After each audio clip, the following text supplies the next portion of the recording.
So if you want to make your M140i sound like this for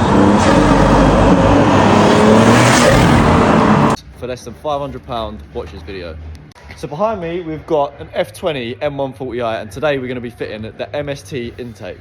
So Kai's beautifully holding the intake that's going on this car today. So to start with, all we're doing is popping off the MAF sensor off there. And as you can see, the standard intake has this big old muffler, which quiets down the turbo sound. Now we're undoing that Jubilee clip like so. And then you just want to split away that pipe and pop the airbox upwards. Pop it, baby, pop it. Okay, so now the airbox has been popped out. Underneath down here, I don't know if you guys can see that, there is another Jubilee clip that goes onto the bottom of the turbo elbow. You want to pop that off as well. Pop that off. Nice. So now you just want to pop the MAF sensor off with the two Torx bits like so, and that's just going to transfer onto the new system. Pop that into the new intake pipe and get that screwed up.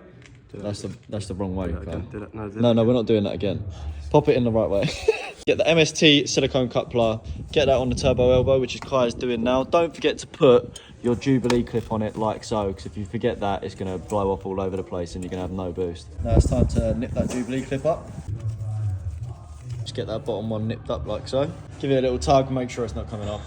And you want to use a 16mm spanner just to unbolt this little peg at the bottom. So now get the heat shield slotted into place so it sits over the top of that bolt down there, and then you want to get the bolt back in it and do it back up.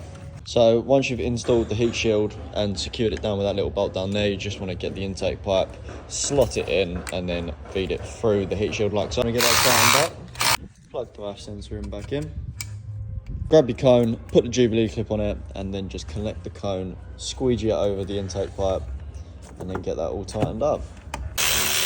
So now you want to grab the intake lid cover and just use the 3 bolts to secure the lid